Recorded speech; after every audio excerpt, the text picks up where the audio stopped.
Assalamualaikum warahmatullahi wabarakatuh. Perkenalkan, nama saya Ja'far Hidayatullah dari mahasiswa RPL angkatan tahun 2024. NIM A 810241161.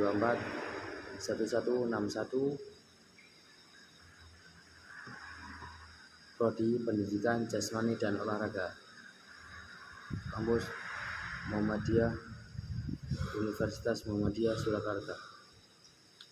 Ya, di sini saya akan menyampaikan terkait dengan kuliah 7 menit atau kudum. Ya, bismillah. Alhamdulillahilladzi hadana li hada wa ma kunna linahtadiya laula an hadanallah. Laqad ja'at rusulu rabbina bil haqq wa nudu anilkumul jannatu uridtumuha bima kuntum ta'malun. Asyhadu an la ilaha illallah wa asyhadu anna Muhammadan abduhu wa rasuluh la nabiyya wa la rasula ba'da. Awalan hayabina nasurullah azza wa jalla alladzi qad ta'ana nikmatan katsiratan wa nikmatan talabul ilmi wa amalu bi. Saniyan salatan wa salam ala Rasulillah Muhammad sallallahu alaihi wasallam. Yang pertama-tama dan yang paling utama, marilah kita senantiasa memanjatkan puja dan puji syukur kehadirat Allah Subhanahu wa taala yang mana telah memberikan begitu banyak kenikmatan, yang telah memberikan begitu banyak nikmat sehingga kita bisa melaksanakan salat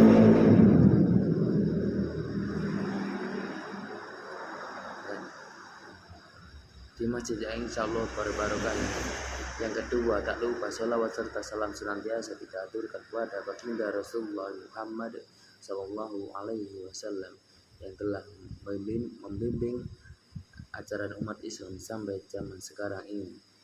Jemaah yang dirahmati Allah Subhanahu wa taala, salah satu nama Ramadan adalah Syahrul Syahr, bulan kesabaran. Mengapa Ramadan disebut dengan bulan kesabaran? Karena ibadah utama di bulan ini adalah puasa, dan puasa adalah separuh kesabaran. Rasulullah sallallahu alaihi wasallam telah bersabda, "Shaumu yasfa sabiri." Puasa itu separuh kesabaran. Hadis riwayat Muslim, hadis riwayat At-Tirmizi. Dengan puasa, kaum muslimin dididik untuk bersabar, menahan lapar dan haus sejak terbit fajar hingga terbenamnya matahari.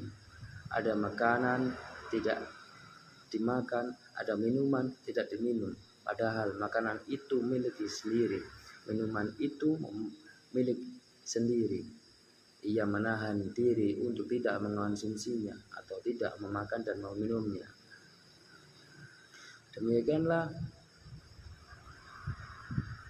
dengan pasangan yang halal atau disebut dengan istri, namun ia menahan diri untuk tidak mencampurinya karena sedang puasa.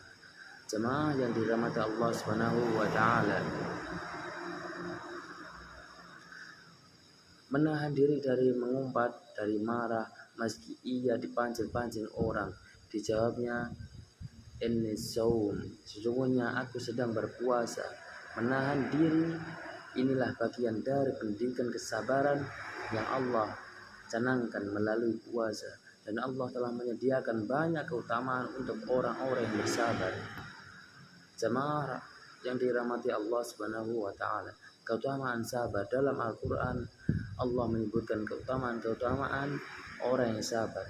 Sedikitnya ada 3. Kemudian dalam hadis Rasulullah sallallahu alaihi wasallam juga menjelaskan keutamaan sabar yang sangat luar biasa. Berikut 4 keutamaan sabar. Yang pertama, 1. Pahala tanpa batas. Keutamaan sabar yang pertama adalah pahala tanpa batas dari Allah Subhanahu wa taala. Telah berfirman, yang firman-Nya dalam Quran surat Az-Zumar ayat 10, yang artinya sesungguhnya hanya orang-orang yang bersabarlah yang dicukupkan pahala mereka tanpa batas. Quran surat Az-Zumar ayat 10.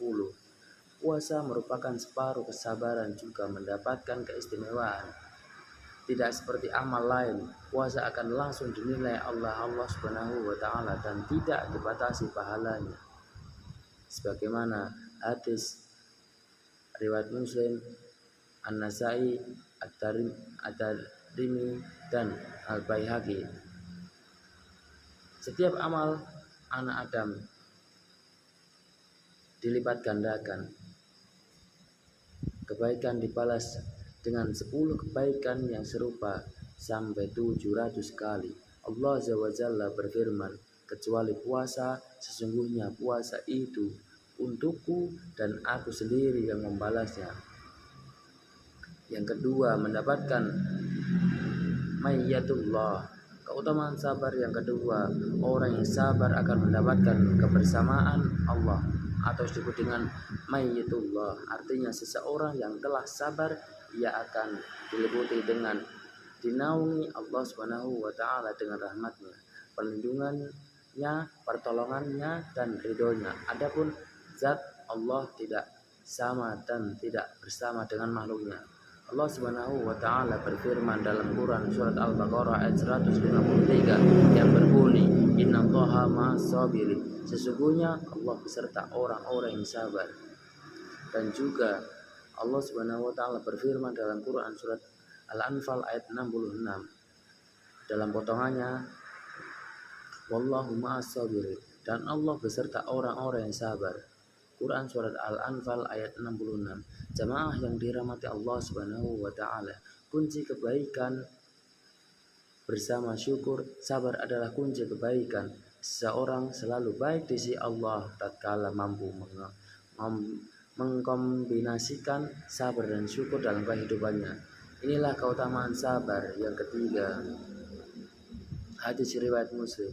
Sesungguhnya menakjubkan perkara seorang mukmin, semua urusan baik baginya dan tidak ditemukan kecuali pada diri seseorang muslim. Jika mendapat kelapangan, dia bersyukur dan itu baik baginya, dan jika mendapatkan kesempitan, dia bersabar dan itu baik baginya. Hadis riwayat Muslim. Yang keempat, dicintai Allah Subhanahu wa taala. Keutamaan sabar berikutnya, orang-orang yang sabar akan dicintai Allah Subhanahu wa taala. Sebagaimana firman-Nya dalam Quran surat Al-Imran ayat 146 yang berbunyi, "Wallahu yuhibbus sabirin." Dan Allah mencintai orang-orang yang sabar. Dan kalau seseorang sudah dicintai Allah, ia akan dilindunginya, ia akan dikasihi olehnya, dan ia akan dijaga oleh Allah Azza wa Jalla. Jika ada yang memusuhinya, maka Allah yang akan membalasnya, atau Allah yang akan membelanya. Tidak seperti anggapan banyak bahwa sabar itu menerima segala sesuatu dengan rela atau pasrah tanpa perlawanan. Islam mengajarkan bahwa sabar yang memiliki banyak keutamaan luar biasa ini pada 3 hal. Yang pertama, 1. Sabar dalam ketaatan. Artinya seseorang mukmin harus sabar menjalankan perintah Allah Subhanahu wa taala meskipun perintah itu berat dan dibenci oleh nafsunya. Seorang mukmin harus tetap taat pada hal-hal yang telah diwajibkan baginya, meski banyak hal merintangi, mulai dari kemalasan dan faktor hindaran lain sampai dengan celaan orang, kebencian musuh Islam dan faktor eksternal lainnya. Allah Subhanahu wa taala berfirman dalam Quran surat Al-Baqarah ayat 153 yang berbunyi, "Ya ayyuhalladzina amanu ista'inu bis-sabri was-shalah, innallaha ma'as-sabirin." Yang artinya, hai orang-orang yang beriman, jadikanlah sabar dan sholat sebagai penolongmu. Sesungguhnya Allah beserta orang-orang yang sabar. Quran surat Al-Baqarah ayat 153.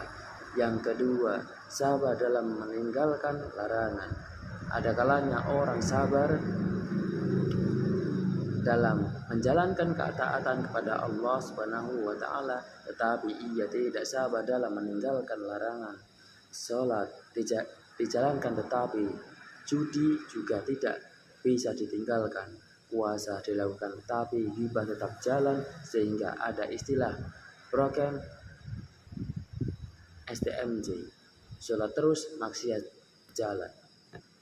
Jamaah yang dirahmati Allah Subhanahu wa taala, kesabaran juga harus diimplementasikan dalam meninggalkan kemaksiatan dan larangan-larangan Allah Subhanahu wa taala. Orang yang mampu meninggalkan kemaksiatan, khususnya kemaksiatan emosional seperti marah, disebut oleh Rasulullah Shallallahu Alaihi Wasallam sebagai orang yang kuat secara hakiki, serta sebab ia telah mampu bersabar atas apa yang dilarang oleh Allah Subhanahu wa taala. Yang ketiga, sabar dalam musibah. Inilah makna sabar yang sudah banyak dimaklumi oleh kebanyakan orang, meskipun seringkali orang-orang keliru menggunakan istilah sabar. Jamaah yang dirahmati Allah Subhanahu wa taala, banyak orang mengira saat seseorang mendapatkan kesulitan lalu ia pasrah tanpa berusaha menghilangkan kesulitan itu atau mencari solusi dikatakan sabar. Padahal sabar dalam Islam bersifat proaktif dan progresif. Ia tidak statis, tapi ia didahului atau bersamaan dengan ikhtiar maksimal dan upaya untuk senantiasa mencari solusi atas problematika yang dihadapinya. Saat semua upaya yang telah dilakukan, saat ikhtiar mencapai batas maksimal, maka saat itulah sabar bertemu dengan tawakal. Ia menyerahkan kepada Allah Subhanahu wa taala. Dan sebab itulah Allah akan mengampuni dosa-dosanya. Sebagaimana hadis, segala sesuatu yang menimpa seseorang muslim, baik berupa rasa lelah, rasa letih, sakit, gelisah, sedih, gangguan, gundah gulana maupun duri yang mengenainya, adalah ujian baginya. Dengan ujian itu Allah mengampuni dosa-dosanya. Jamaah yang dirahmati Allah Subhanahu wa taala, demikianlah yang bisa saya sampaikan pada kesempatan malam hari ini. Semoga apa yang saya sampaikan bisa menjadi motivasi bagi saya pribadi dan menjadi motivasi bagi jamaah semuanya. Jamaah rahimakumullah, mungkin cukup itu yang bisa saya sampaikan. Kurang lebihnya saya mohon maaf. Undur mangkola wa matangdur mangkola. Lihatlah apa yang dibicarakan dan jangan lihat siapa yang berbicara. Nasrul minallahi wa fathun qarib wa basyiril mu'minin. Wassalamualaikum warahmatullahi wabarakatuh.